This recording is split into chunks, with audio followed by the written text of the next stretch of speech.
أعوذ بالله من الشيطان الرجيم بسم الله الرحمن الرحيم ما أصاب من مصيبة في الأرض ولا في أنفسكم إلا في كتاب من قبل أن نبرأها إن ذلك على الله يسير لكي لا تأسوا على ما فاتكم ولا تفرحوا بما آتاكم والله لا يحب كل مختال فخور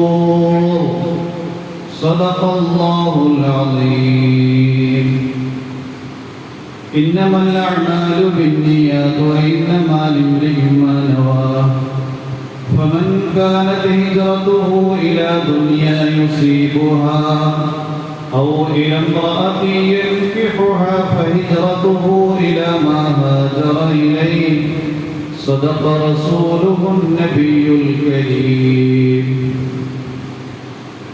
സർവശക്തനായ അല്ലാഹു സുബ്ഹാനഹു വ തആല നാം ഏവരെയും അനുഗ്രഹിക്കുമാറാകട്ടെ. അല്ലാഹു സുബ്ഹാനഹു വ തആല സൃഷ്ടിച്ച ഈ പ്രപഞ്ചം അതിൻ്റെ സന്തുലിതമായ ക്രമീകരണത്തിനും നിലനിൽപ്പിനും 4 ധാതു ലവണങ്ങളുടെ സന്തുലിതാവസ്ഥ അനിവാര്യമാണ്. ഈ 4 ധാതു ലവണങ്ങളെയും പടയ്ക്കുകയും നിയന്ത്രിക്കുകയും ചെയ്യുന്നവൻ അല്ലാഹുവാണ്. ഒന്ന് ഭൂമിയാണ്, മണ്ണാണ്. 2 തീയാണ്. 3 വായുവാണ്. 4 വെള്ളമാണ്. ഈ 4 ധാതു ലവണങ്ങളുടെ സന്തുലിതാവസ്ഥയാണ് ഈ പ്രപഞ്ചത്തിന്റെ ശരിയായ ഗമനത്തിനുള്ള അടിസ്ഥാന ഘടകങ്ങൾ. ഈ 4 ധാതു ലവണങ്ങളിൽ ഏതെങ്കിലും അതിന്റെ സന്തുലിതാവസ്ഥ തെറ്റിച്ചു കഴിഞ്ഞാൽ ഈ പ്രപഞ്ചത്തിന്റെയും ഈ പ്രപഞ്ചത്തിൽ അധിവസിക്കുന്ന മനുഷ്യരുടെയും മനുഷ്യേതര ജന്തുക്കളുടെയും ജീവിതം താളം തെറ്റിപ്പോകും. ഉദാഹരണമായി പറഞ്ഞു കഴിഞ്ഞാൽ ഒന്നാമത്തെ ധാതു ലവണമാണ് ഭൂമി, മണ്ണ്. അതിന്റെ സന്തുലിതാവസ്ഥയാണ് ഭൂമിയുടെ പുറംതൊലിക്ക് മുകളിൽ മനുഷ്യൻ ജീവിക്കുന്നത്, മനുഷ്യേതര ജന്തുക്കൾ ജീവിക്കുന്നത്.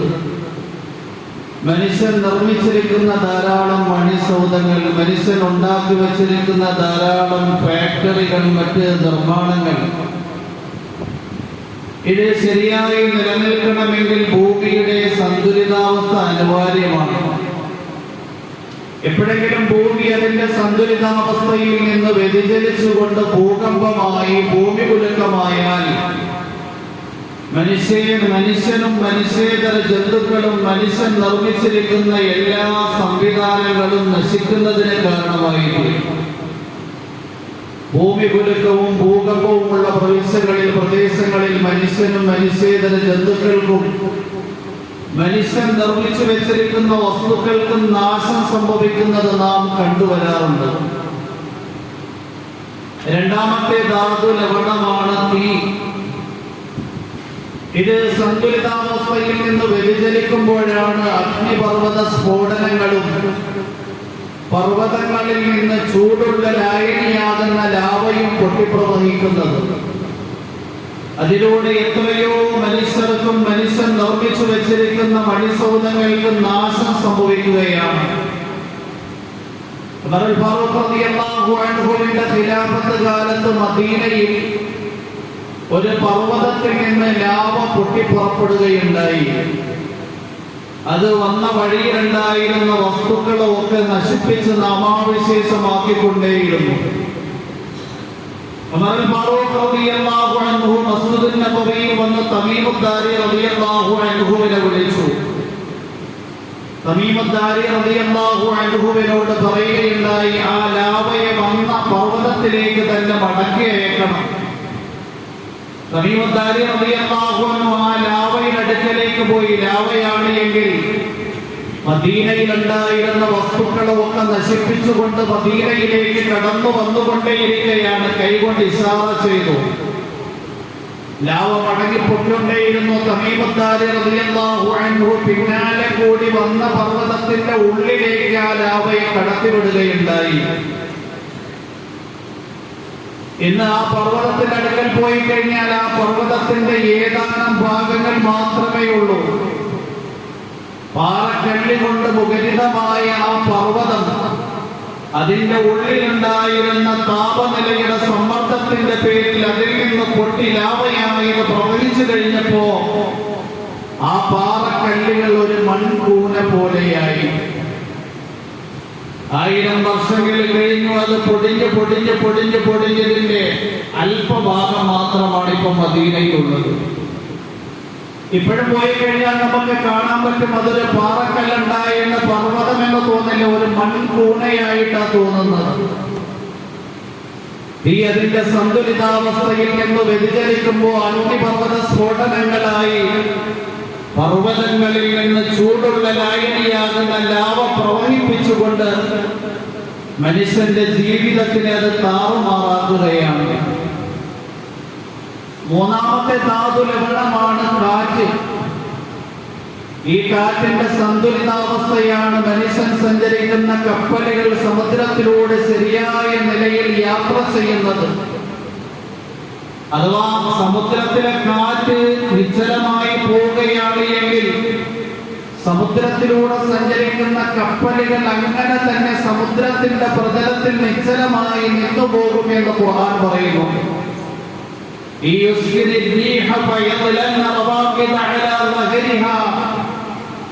സമുദ്രത്തിലുള്ള കാറ്റിനെ അല്ലാഹു ശാന്തമാക്കുന്നു, നിശ്ചലമാക്കുന്നു എങ്കിൽ സമുദ്രത്തിലൂടെ സഞ്ചരിക്കുന്ന കപ്പലുകൾ അങ്ങനെ തന്നെ സ്ഥലിച്ച് സമുദ്രത്തിന്റെ പ്രതലത്തിൽ നിന്നുപോകും. പിന്നീട് ആ കപ്പലുകൾക്ക് സഞ്ചരിക്കാൻ കഴിയില്ല. ഇനി ഈ കാറ്റതിന്റെ സന്തുലിതാവസ്ഥയിൽ നിന്ന് വ്യതിചലിച്ചു കൊടുങ്കാറ്റായി കഴിഞ്ഞാൽ മനുഷ്യൻ നിർമ്മിച്ചിരിക്കുന്ന ഫാക്ടറികളും മനുഷ്യൻ ഉണ്ടാക്കി വച്ചിരിക്കുന്ന സംവിധാനങ്ങളും തകർന്ന് തരിപ്പണമായി പോകും. നാലാമത്തെ ധാതു ലവണമാണ് വെള്ളം. ഈ ധാതു ലവണത്തിന്റെ സന്തുലിതാവസ്ഥയാണ് മനുഷ്യരെയും മനുഷ്യേതര ജന്തുക്കളെയും ഈ പ്രപഞ്ചത്തിന്റെയും ശരിയായ രീതിയിലുള്ള ഗമനത്തിന് കാരണം. വെള്ളം ആവശ്യമാണ്. വെള്ളമില്ല എങ്കിൽ വരൾച്ചയുണ്ടാകും. മനുഷ്യനും മനുഷ്യേതര ജന്തുക്കളും ചത്തൊടുക്കും. ഭൂമിയിൽ നിന്ന് ധാന്യങ്ങളും പച്ചക്കറികളും പഴവർഗ്ഗങ്ങളും വിളയുകയില്ല. എന്നാൽ ഈ വെള്ളം അതിന്റെ സന്തുലിതാവസ്ഥയിൽ നിന്ന് പുറത്തു കടന്നു കഴിഞ്ഞാൽ പിന്നീട് പ്രളയമായി. ആ പ്രളയത്തിന്റെ പേരിൽ മനുഷ്യനും മനുഷ്യേതര ജന്തുക്കൾക്കും മനുഷ്യൻ ഉണ്ടാക്കി വെച്ചിരിക്കുന്ന സംവിധാനങ്ങൾക്കും നിമിഷ നേരം കൊണ്ട് തകർച്ച സംഭവിക്കും. നമ്മുടെ സംസ്ഥാനത്ത് വയനാട് എന്ന് പറയുന്ന ജില്ലയിൽ വെള്ളം അതിന്റെ സന്തുലിതാവസ്ഥയിൽ നിന്ന് വ്യതിചലിച്ചുകൊണ്ട് ഒഴുകിയപ്പോ ഉരുൾപൊട്ടലായി, മലവെള്ളപ്പാച്ചിലായി, പ്രളയമായി. എത്രയോ വീടുകളും എത്രയോ മനുഷ്യരുമാണ് നശിച്ച് നാമാവിശേഷമായത്. അല്ലാഹു സുബ്ഹാനഹു വ തആല മനുഷ്യന് പരീക്ഷണം എന്നോണം ഈ 4 ധാതു ലവണങ്ങളിൽ ചില സന്ദർഭങ്ങളിൽ വ്യതിയാനങ്ങൾ ഉണ്ടാക്കും. നല്ല ആൾക്കാരിലേക്കും ഈ കാലവിപത്തുകൾ സംഭവിക്കും, മോശമായ ആൾക്കാരിലേക്കും കാലവിപത്തുകൾ സംഭവിക്കും. മോശമായ ആൾക്കാരിലേക്ക് കാലവിപത്തുകൾ സംഭവിക്കുന്നത് അവരതിലൂടെ ഗുണപാഠം ഉൾക്കൊണ്ട് സൽപന്താവിലേക്ക് വരാൻ വേണ്ടി ഇനി ആ കാലവിപത്തിലൂടെ അല്ലാഹു അവരെ നശിപ്പിക്കുന്നു എങ്കിൽ ലോകത്താകമാനമുള്ള മനുഷ്യ സമൂഹം അത് കണ്ടുകൊണ്ട് പാഠം ഉൾക്കൊള്ളണം. മോശമായ ആൾക്കാർക്ക് മാത്രമല്ല വരുന്നത്. പ്രളയം എന്ന് പറയുന്നത് നൂഹ് നബി അലൈഹിസ്സലാമിന്റെ ജനസമൂഹത്തിൽ വന്ന ശിക്ഷയായിരുന്നു. 980 വർഷം അല്ലാഹുവിന്റെ തൗഹീദിന്റെ പ്രബോധകനായി നൂഹ് നബി അലൈഹിസ്സലാം ഇറാഖിലുള്ള ജനങ്ങളുടെ ഇടയിൽ ചുറ്റി സഞ്ചരിച്ചു. അല്ലാഹുവിന്റെ ഏകത്വം അംഗീകരിക്കുന്നതിൽ നിന്ന് അവർ വിമുഖത കാട്ടിയപ്പോ അല്ലാഹു സുബ്ഹാനഹു വ തആല അവരിലേക്ക് പ്രളയം അറിയിക്കാൻ വേണ്ടി തീരുമാനിച്ചു. ആകാശത്തിൽ നിന്ന് ശക്തമായ മഴ വർഷിക്കുകയുണ്ടായി. ഭൂമിയിൽ നിന്ന് ഉറവകൾ പൊട്ടിപ്രവഹിക്കുകയുണ്ടായി. അവരെ കത്തിച്ചു വെച്ചിരുന്ന അടുപ്പിൽ നിന്ന് വരെയും വെള്ളം പ്രവഹിക്കുകയുണ്ടായി. ശക്തമായ പ്രളയം. നൂഹ് നബി അലൈഹിസ്സലാം അദ്ദേഹത്തിനെ കൊണ്ട് വിശ്വസിച്ച ഏതാനും ജനങ്ങളുമായി ഇറാഖിൽ നിന്ന് കപ്പലിൽ കയറി ജൂതി എന്ന് പറയുന്ന തുർക്കിയിലുള്ള പർവ്വതത്തിൽ പോയി ആ കപ്പല് നങ്കൂരം വിട്ടു. വെള്ളപ്പൊക്കം അവസാനിച്ചു. അല്ലാഹു തന്നെയാണ് വെള്ളത്തിനോട് നിർദ്ദേശം നൽകുന്നത്. ആ വെള്ളപ്പൊക്കത്തിൽ നിഷേധികളായ മുഴുവൻ ജനസമൂഹത്തിനെയും അല്ലാഹു നശിപ്പിക്കുകയുണ്ടായി. قيل يا أرض ابلعي ماءك ويا سماء أقلعي وغيض الماء وقضي الأمر واستوت على الجود وقيل بعدا للقوم الظالمين. قيل يا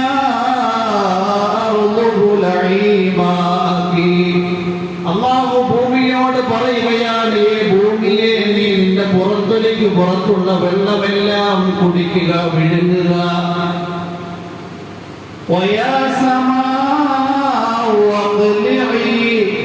ആകാശമേ നിന്റെ ആകാശത്തിൽ നിന്ന് കുത്തിച്ചരിക്കുന്ന മഴയെ അവസാനിപ്പിക്കുക.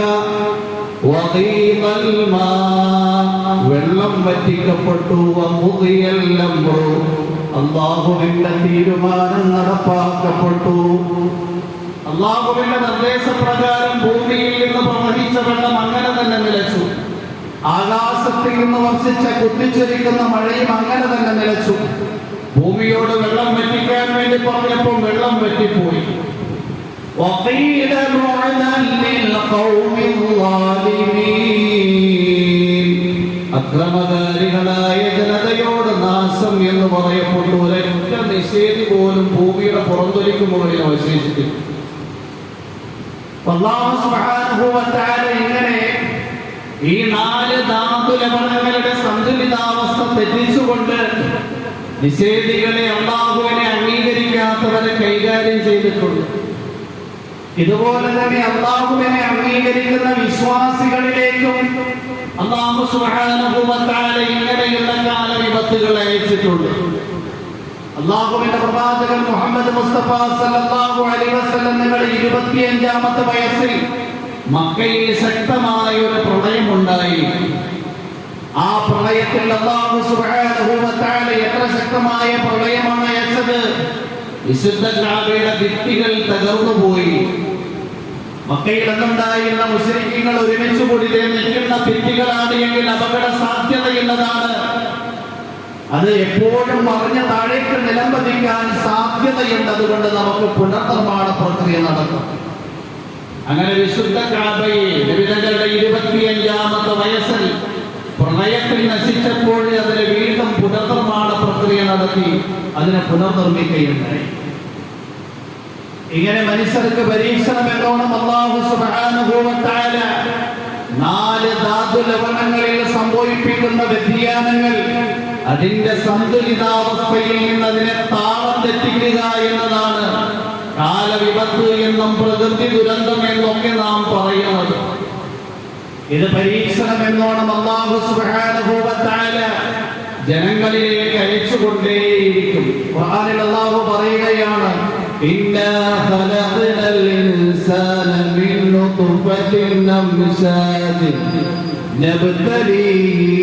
തീർച്ചയായും നാം മനുഷ്യനെ മിശ്രിത ശുക്ലത്തിൽ നിന്നും പടയ്ക്കുകയുണ്ടായി. എന്തിനാണ് അല്ലാഹു സുബ്ഹാനഹു വ തആല പഠിച്ചത്? നബ്തലീഹി, അവരെ പരീക്ഷിക്കാൻ വേണ്ടി. എല്ലാ മനുഷ്യരും വ്യക്തിപരമായി നോക്കിയാലും കുടുംബത്തിൽ നോക്കിയാലും സാമുദായികമായി നോക്കിയാലും സാമൂഹ്യമായി നോക്കിയാലും ഏതെങ്കിലും തരത്തിലുള്ള പരീക്ഷണങ്ങളിലായിരിക്കും. ഈ ഭൗതിക ലോകത്തിന്റെ ക്രമീകരണം തന്നെ എങ്ങനെയാണ്? അല്ലാഹു സുബ്ഹാനഹു വ തആല മറ്റൊരു സ്ഥലത്ത് പറയുന്നുണ്ട്, മാ അസാബ മിൻ മുസീബത്തിൻ ഫി أنفسكم إلا في كتاب من قبل أن نبرأها إن ذلك على الله يسير لكي لا تأسوا على ما فاتكم ولا تفرحوا بما آتاكم والله لا يحب كل مختال فخور.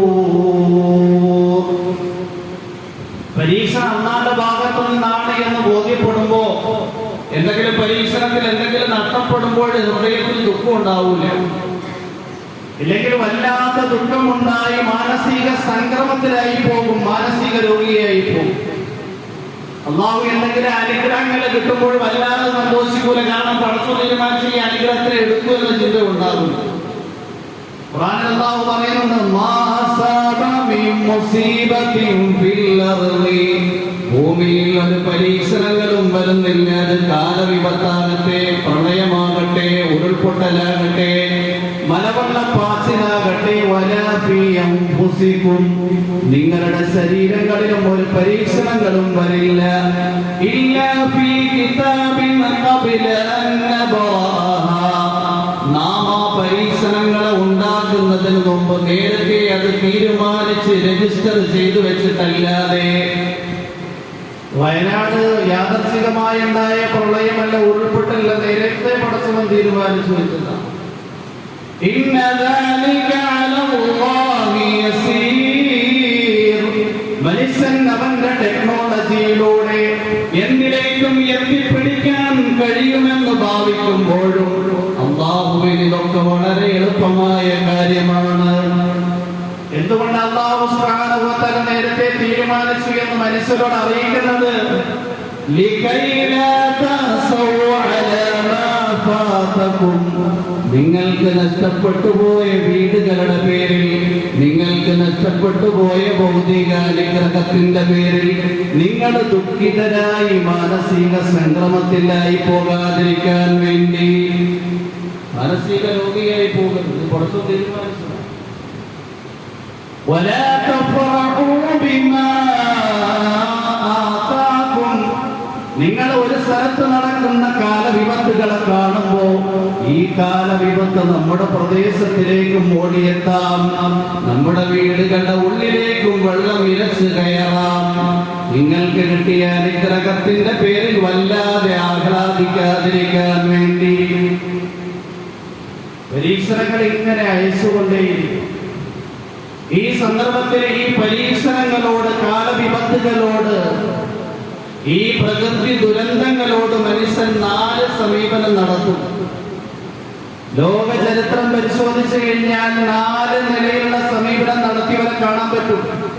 ഇന്നും അങ്ങനെ തന്നെയാണ്, ഖിയാമത്ത് നാൾ വരെ അങ്ങനെ തന്നെയാണ്. ഒരു വിഭാഗം മനുഷ്യരാണ് എങ്കിൽ അല്ലാഹുവിന്റെ അസ്തിത്വം അംഗീകരിച്ച് അവന്റെ ഏകത്വം ഹൃദയത്തിൽ സ്ഥാപിച്ചുകൊണ്ട് അല്ലാഹുവിന്റെ വിധിവിലക്കുകൾ കൃത്യമായി പാലിക്കും. കാലാവസ്ഥ അനുകൂലമാകുമ്പോഴും കാലാവസ്ഥ പ്രതികൂലമാകുമ്പോഴും കാലവിപത്തുകൾ വരുമ്പോഴും സൗഖ്യങ്ങൾ കിട്ടുമ്പോഴും അവർ അല്ലാഹുവിനെ മറക്കൂല. എന്തെങ്കിലും ബുദ്ധിമുട്ടുകൾ വരുന്ന വേളയിൽ അവര് കൂടുതൽ പടച്ചവനിലേക്ക് മടങ്ങും. അബ്ദുല്ലാഹ് ഇബ്നു അബ്ബാസ് റളിയല്ലാഹു അൻഹുമായ വിളിച്ചുകൊണ്ട് അല്ലാഹുവിന്റെ പ്രവാചകൻ മുഹമ്മദ് മുസ്തഫ സല്ലല്ലാഹു അലൈഹി വസല്ലം തങ്ങൾ പറയുകയാണ്, ഇഹ്ഫദില്ലാ യഹ്ഫദുക, ഇഹ്ഫദില്ലാ തജിദുഹു അമാമക, തഅദ്ദിഫ് ഇലല്ലാഹി ഫിർ റഖാഇ യഅരിഫുക ഫിസ്സിദ്ദ. നീ അല്ലാഹുവിനെ സൂക്ഷിച്ചാൽ അല്ലാഹു നിന്നെ സൂക്ഷിക്കും. നീ അല്ലാഹുവിനെ സൂക്ഷിച്ചാൽ അല്ലാഹുവിനെ നീ നിന്റെ മുന്നിൽ തന്നെ കണ്ടെത്തും. നീ നിന്റെ സൗഖ്യത്തിന്റെ വേളയിൽ, അനുഗ്രഹങ്ങൾ കിട്ടുമ്പോൾ സന്തോഷത്തിന്റെ വേളയിൽ പടച്ചവനെ മനസ്സിലാക്കിയാൽ, ഓർത്താൽ, നിന്റെ ബുദ്ധിമുട്ടിന്റെ വേളയിൽ പടച്ചവൻ നിന്നെ കൈവിടില്ല. കാലവിപത്തുകളും കാലദുരന്തങ്ങളും പ്രകൃതി ദുരന്തങ്ങളും വരുമ്പോൾ അല്ലാഹുവിനെ മറക്കാതെ അല്ലാഹുവിനെ കൈമുതലാക്കിക്കൊണ്ടവന്റെ വിധിവിലക്കുകളെ ജീവിതത്തിൽ സ്വായത്തമാക്കുന്നയാൾ. രണ്ടാമത്, ഇങ്ങനെയുള്ള കാലവിപത്തുകളും പ്രകൃതി ദുരന്തങ്ങളും വരുമ്പോൾ ഒരു വിഭാഗം ആൾക്കാർ പേടിച്ച് അല്ലാഹുവിലേക്ക് മടങ്ങും. വയനാടിലുണ്ടായ കാലവിപത്തുകൾ നമ്മളിലേക്ക് സംഭവിക്കാൻ സാധ്യതയുണ്ട്. എത്രയോ സ്വപ്നങ്ങളുമായി വീട്ടിൽ കിടന്നുറങ്ങിയവരാണ്. രാവിലെ എഴുന്നേറ്റ് നോക്കിയപ്പോ വീടില്ല. രാവിലെ എഴുന്നേറ്റ് നോക്കുമ്പോൾ ശരീരത്തിൽ ജീവനില്ല, റൂഹില്ല. നിമിഷ നേരം കൊണ്ട് ഈ ജീവനൊക്കെ അസ്തമിച്ചു പോകും. അതുകൊണ്ട് എപ്പോഴും പടച്ചവനുമായി ബന്ധം സ്ഥാപിച്ച് മരണത്തെ പ്രതീക്ഷിച്ച് കഴിഞ്ഞുപോകും. ഇങ്ങനെയുള്ള ആൾക്കാരെ അല്ലാഹു സുബ്ഹാനഹു വ തആല ഇഷ്ടപ്പെടും. ഖുർആനിൽ അല്ലാഹു പറയുന്നു, ഇന്നല്ലാഹ യുഹിബ്ബുത് തവ്വാബീന വ യുഹിബ്ബുൽ മുതതഹ്ഹിരീൻ. പാപങ്ങളിൽ നിന്ന് ഒഴിഞ്ഞു നിന്നുകൊണ്ട് ആത്മാർത്ഥമായി പശ്ചാത്തപിക്കുന്നവരെയും ജീവിതത്തിൽ പരിശുദ്ധിയെ കൈമുതലാക്കിയവരെയും അല്ലാഹു ഇഷ്ടപ്പെടും. ബുദ്ധിമുട്ടുകൾ വരുമ്പോൾ, ബുദ്ധിമുട്ടിൽ അകപ്പെടുമ്പോഴും മറ്റുള്ളവർ ബുദ്ധിമുട്ടിൽ അകപ്പെടുന്നത് കാണുമ്പോഴും ഈ ബുദ്ധിമുട്ട് എന്നെ ബാധിക്കാം, അതുകൊണ്ട് ഞാൻ അല്ലാഹുവിലേക്ക് മടങ്ങുകയാണ്. മൂന്നാമത് ഒരു വിഭാഗം ജനങ്ങളുണ്ട്. കാലവിപത്തുകൾ വരുമ്പോൾ, പ്രകൃതി ദുരന്തങ്ങൾ വരുമ്പോൾ ആ സമയത്ത് അവർ അല്ലാഹുവിലേക്ക് മടങ്ങും. ആ കാലവിപത്തുകൾ, ആ പ്രകൃതി ദുരന്തങ്ങൾ അവരിൽ നിന്ന് മാറി, അല്ലെങ്കിൽ മറ്റൊരു പ്രദേശത്ത് കണ്ടാൽ അവിടെ നിന്ന് മാറുമ്പോൾ പിന്നീട് അവർ അല്ലാഹുവിനെ മറന്നു. ഖുർആനിൽ അങ്ങനെയുള്ളവരുടെയും ചരിത്ര സംഭവങ്ങൾ പറയുന്നുണ്ട്. അല്ലാഹു പറയുന്നുണ്ട്, ഹുവല്ലദീ യുസയ്യിറുകും ഫിൽ ബർരി വൽ ബഹർ ഹത്താ ഇദാ കുൻതും ഫിൽ ഫുൽകി വജറൈന ബിഹിം بريح طيبة وفرحوا بها جاءها ريح عاصف وجاءهم الموج من كل مكان وظنوا أنهم أحيط بهم دعوا الله مخلصين له الدين لئن أنجيتنا من هذه لنكونن من الشاكرين فلما نجاهم يبغون في الأرض بغير الحق والذي يصوركم في البر والبحر അല്ലാഹുവാണ് നിങ്ങളെ കരയിലൂടെ സഞ്ചരിപ്പിക്കുന്നത്. മനുഷ്യൻ അവന്റെ ടെക്നോളജിയിലൂടെ ഉയർന്ന വാഹനങ്ങൾ ഉണ്ടാക്കിക്കൊണ്ട് യാത്ര ഇപ്പോൾ റോഡ് കാണാനില്ല. ഒരു ഉരുൾപൊട്ടൽ വന്ന് റോഡ് എന്ത് ചെയ്താൽ അങ്ങനെ ഒഴുകുള്ളൂ. അതുകൊണ്ട് നിങ്ങളെ കരയിലൂടെ സഞ്ചരിപ്പിക്കുന്നവൻ അല്ലാഹുവാണ്. സഞ്ചരിക്കാനുള്ള മാർഗങ്ങളെ സുദൃഢമാക്കേണ്ടുന്നവൻ അല്ലാഹുവാണ്. മനുഷ്യൻ നിർമ്മിച്ചിരിക്കുന്ന ആ മാർഗങ്ങളെ സ്ഥിരമായി നിലനിർത്തേണ്ടുന്നവൻ അല്ലാഹുവാണ്. വൽബഹരി, സമുദ്രത്തിലൂടെയും അവനാണ് നിങ്ങളെ സഞ്ചരിപ്പിക്കുന്നവൻ. സമുദ്രത്തിലൂടെ സഞ്ചരിക്കുമ്പോൾ കപ്പല് വെള്ളത്തിൽ മുങ്ങിപ്പോകാം. മനുഷ്യൻ ഏറ്റവും ഉയർന്ന സാങ്കേതിക വിദ്യ കൊണ്ട് നിർമ്മിച്ച ടൈറ്റാനിക് എന്ന് പറയുന്ന കപ്പല്, അത് ഒരു നിലയിലും തകരില്ല, വെള്ളത്തിൽ മുങ്ങില്ല എന്ന് പ്രഖ്യാപിച്ചുകൊണ്ട് യാത്ര ചെയ്ത് ആദ്യത്തെ യാത്രയിൽ തന്നെ അവസാനം വെള്ളത്തിൽ മുങ്ങിപ്പോയി.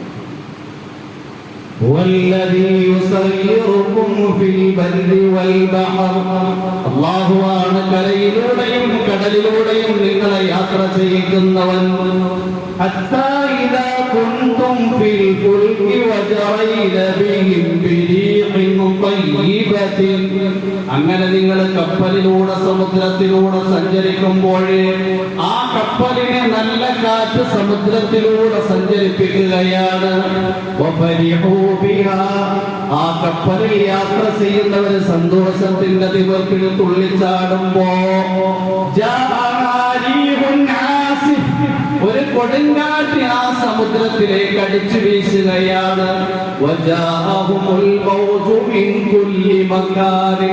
എല്ലാ ഭാഗത്തു നിന്നും പ്രളയം പുറത്തേക്ക് വരികയാണ്.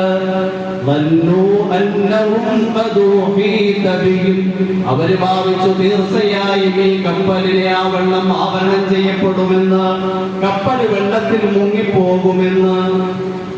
പിന്നെ ആരെ വിളിക്കുന്നത്? ലാത്തയെ വിളിക്കത്തില്ല, ഉസ്സയെ വിളിക്കത്തില്ല, ഹുബിൽ വിഗ്രഹത്തിനെ വിളിക്കത്തില്ല. ആരെ വിളിക്കാനുള്ളൂ?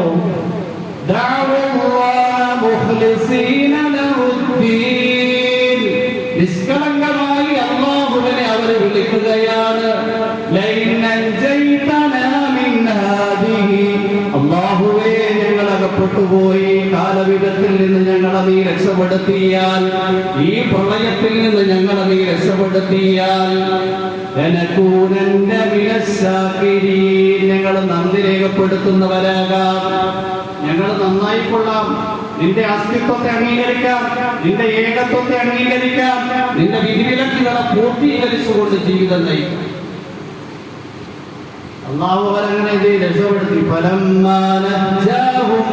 അങ്ങനെ അള്ളാഹു അവനെ രക്ഷപ്പെടുത്തിയാൽ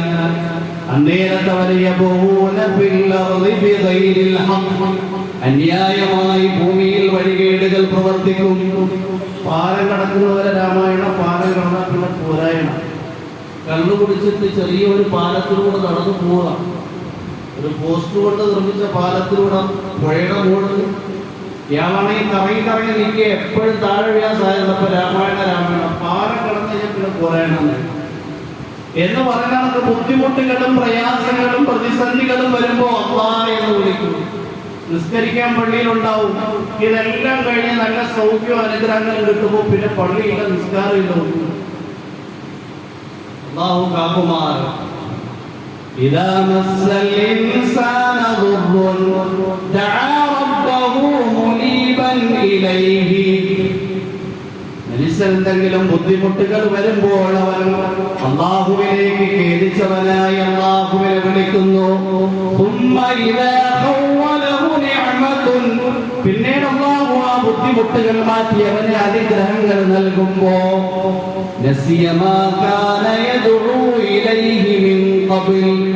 നേരത്തെ വിളിച്ച അല്ലാഹുവിനെ അവൻ മറന്നു കളയുന്നു. ഒരു വിഭാഗം മനുഷ്യർ അല്ലാഹുവിന്റെ കൂട്ടത്തിൽ സമന്മാരം ഉണ്ടാക്കി ശിർക്ക് ചെയ്യുന്നു.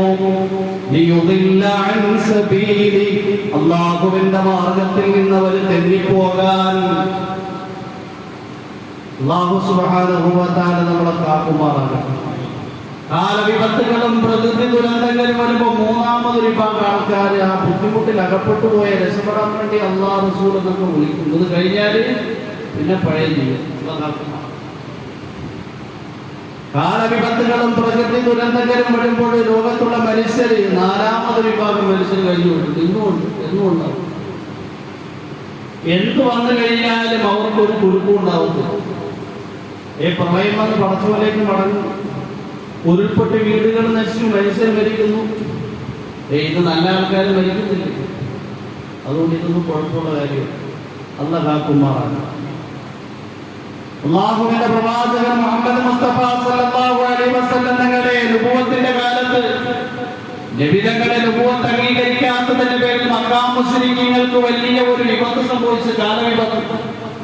ആകാശത്ത് നിന്നും മഴ നിലച്ചുപോയി, വരൾച്ച വന്നു.